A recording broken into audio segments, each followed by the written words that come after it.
for practice at Camp Skeel at Oscoda, Michigan. And the planes are Airacobras. They go fast and they've got terrific firepower. Army flyers have their first test of... Imagínate diseñar un avión de guerra, invertir años de ingeniería, miles de horas de trabajo, millones de dólares, y que tu propio ejército te diga que no lo quiere, que no cumple los estándares, que gracias, pero no. Eso es exactamente lo que le pasó a la Bell Aircraft Corporation con el P-63 King Cobra. Un caza que nació para ser el mejor avión de combate estadounidense de la Segunda Guerra Mundial, que fue rechazado por las fuerzas aéreas de su propio país, y que sin embargo terminó siendo uno de los aviones más valorados por uno de los ejércitos más poderosos del planeta, la Unión Soviética. Esta es la historia de un avión que encontró su hogar donde menos se esperaba. Para entender el King Cobra, primero hay que entender de dónde venía y por qué su existencia tenía una deuda pendiente. La Bell Aircraft Corporation había diseñado antes el P-39 Airacobra, un caza con una configuración inusual que ponía el motor detrás del piloto, en el centro del fuselaje, en lugar de en el morro como era tradicional. La idea era brillante en teoría. Al mover el motor hacia atrás, se mejoraba la distribución del peso. Se podía instalar un cañón de gran calibre disparando a través del eje de la hélice, y la visibilidad del piloto mejoraba considerablemente. En teoría, sonaba perfecto. En la práctica, el P-39 resultó ser un avión con problemas serios a gran altitud, donde su motor perdía rendimiento de manera significativa y lo dejaba en desventaja frente a los cazas alemanes y japoneses que operaban cómodamente donde él sufría. Las fuerzas aéreas del ejército americano lo habían usado con resultados mixtos, y su reputación quedó marcada por esas limitaciones reales. Bell sabía que tenía que hacer algo. No podía quedarse con ese legado sin responder. Así que en los primeros años de la guerra, pusieron manos a la obra para crear lo que esperaban sería la versión corregida, mejorada y definitiva de su diseño, el P-63 King Cobra. El nombre ya decía algo. No era simplemente otro Airacobra. Era el Rey Cobra. Una declaración de intenciones. Mantuvo la misma configuración general de su antecesor, con el motor Allison V 1710 ubicado detrás del piloto y el cañón de 37 milímetros disparando a través del cubo de la hélice. Pero prácticamente todo lo demás fue rediseñado desde cero. Las alas eran completamente nuevas, con un perfil laminar más eficiente que reducía la resistencia al avance. El fuselaje fue alargado y refinado aerodinámicamente. La cola fue rediseñada. Los sistemas de enfriamiento mejoraron. La cabina fue revisada para dar mayor comodidad y mejor visibilidad al piloto. En resumen, Bell tomó la idea original del Airacobra, identificó todo lo que estaba mal y construyó un avión nuevo alrededor de las soluciones. El resultado era un avión que visualmente recordaba a su predecesor, pero que en rendimiento era considerablemente superior. La velocidad máxima rondaba los 660 kilómetros por hora, lo que lo ponía en una categoría competitiva con los mejores cazas de la época. El armamento era potente. El cañón central de 37 milímetros, capaz de destruir prácticamente cualquier avión de un impacto bien colocado, complementado con ametralladoras de 12,7 milímetros en las alas. Era maniobrable, razonablemente rápido y mejor construido que su antecesor en prácticamente todos los aspectos medibles. Y entonces llegó la pregunta que realmente importaba. ¿Qué pensaban las fuerzas aéreas del ejército estadounidense? La respuesta fue un rechazo casi absoluto. ¿Por qué? Porque para cuando el P-63 estuvo listo para producción, a finales de 1943, el panorama de la guerra aérea había cambiado dramáticamente. Los estadounidenses ya tenían el P-51 Mustang, que muchos historiadores consideran el mejor caza de pistón de toda la Segunda Guerra Mundial. Tenían el P-47 Thunderbolt, un monstruo de potencia de fuego con una robustez estructural casi legendaria. Tenían el P-38 Lightning, con su configuración de doble cola y doble motor, que lo hacía devastador en el Pacífico. En ese contexto, ¿para qué querían un avión nuevo que era bueno pero no extraordinario, cuando ya tenían aviones extraordinarios funcionando perfectamente? El problema del King Cobra no era que fuera un mal avión, era que llegó tarde a una fiesta donde los mejores lugares ya estaban ocupados. Las USAAF habían establecido doctrinas de combate, cadenas de suministro, programas de entrenamiento, todo alrededor de esos otros aviones. Incorporar el P-63 en grandes números significaba complejidad logística, dinero y tiempo que simplemente no valía la pena cuando tenías el Mustang disponible. Fue un rechazo pragmático más que técnico, pero un rechazo al fin. Los estadounidenses sí usaron una cantidad limitada de King Cobras en roles específicos. Algunos fueron empleados como aviones de entrenamiento avanzado. Otros tuvieron una aplicación verdaderamente peculiar que merece mencionarse porque es uno de los usos más extraños de cualquier avión en la historia de la guerra.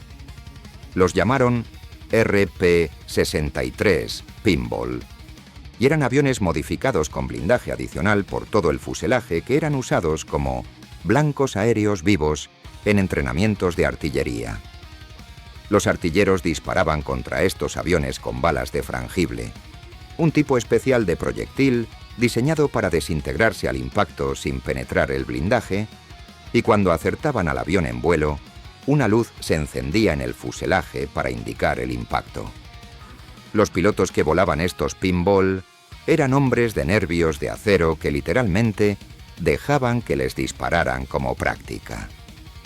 Fue un uso inusual, algo surrealista si uno lo piensa bien, que para un avión que había sido diseñado como caza de combate de primera línea. Las pérdidas en la ruta de ferriado no eran despreciables. Algunos aviones se perdían por el clima, por fallas mecánicas en condiciones extremas de frío o simplemente por los errores que inevitablemente ocurren cuando pilotos están volando rutas desconocidas en aviones nuevos sobre territorios sin infraestructura de apoyo. Cada avión que se perdía en Alaska o Siberia era un avión que no llegaba al frente, y los soviéticos sentían cada pérdida porque cada King Cobra que llegaba era un recurso valioso en una guerra que devoraba material más rápido de lo que cualquier industria podía reemplazarlo. Además de las dificultades logísticas de la ruta, existía el problema del entrenamiento. Los mecánicos y pilotos soviéticos tenían que familiarizarse con un avión completamente diferente a los que habían operado antes. Los procedimientos de mantenimiento eran distintos. Los repuestos tenían que venir de América. La documentación técnica había que traducirla. En la presión constante de una guerra de desgaste brutal, encontrar tiempo y recursos para entrenar adecuadamente a todo el personal necesario era un desafío permanente.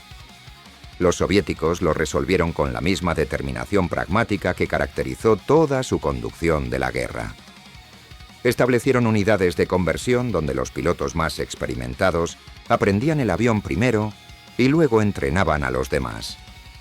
Crearon equipos de mecánicos especializados en el King Cobra. Y cuando surgían problemas técnicos que no podían resolver con los recursos disponibles, los escalaban a través de los canales del Lend-Lease para obtener asistencia técnica americana. En combate, el King Cobra soviético se usó principalmente de dos maneras. La primera era como caza de superioridad aérea a baja y media altitud, donde interceptaba aviones alemanes que intentaban atacar posiciones soviéticas o apoyaros a las fuerzas terrestres del eje. En este rol era eficaz. Con su velocidad y armamento suficientes, para enfrentar en condiciones competitivas a los Messerschmitt y Focke-Wulf que encontraba en el frente oriental. La segunda era como avión de apoyo cercano, atacando posiciones terrestres, concentraciones de tropas, vehículos y artillería alemana. El cañón de 37 milímetros era devastadoramente efectivo contra vehículos ligeros y posiciones de artillería, y los soviéticos explotaron esa capacidad con la agresividad que caracterizaba su doctrina de apoyo aéreo cercano. Hacia el final de la guerra, de cuando el frente oriental se había movido inexorablemente hacia el oeste y Alemania estaba siendo aplastada desde todos los lados, los King Cobras soviéticos participaron en algunas de las batallas más intensas de los últimos meses del conflicto. Los cielos sobre Polonia, Hungría y finalmente Alemania misma vieron volar estos cazas americanos con estrellas rojas pintadas en los costados, un símbolo visual de la alianza extraña y pragmática que había unido a dos potencias con visiones del mundo radicalmente opuestas contra un enemigo común. Cuando la guerra terminó en Europa en mayo de 1945, los King Cobras soviéticos no se retiraron de inmediato. La Unión Soviética declaró la guerra a Japón en agosto de ese mismo año y lanzó una ofensiva masiva contra las fuerzas japonesas en Manchuria. Los P-63 participaron en esa campaña breve pero intensa, operando en condiciones muy diferentes a las del frente europeo, pero demostrando la misma versatilidad que había hecho al avión valioso durante 4 años de guerra. La campaña de Manchuria duró apenas unos días antes de la rendición japonesa, pero el King Cobra estuvo presente hasta el final de la guerra en todos sus teatros. En total, Bell Aircraft produjo 3.303 unidades del P-63 King Cobra en todas sus variantes. La inmensa mayoría fue a la Unión Soviética.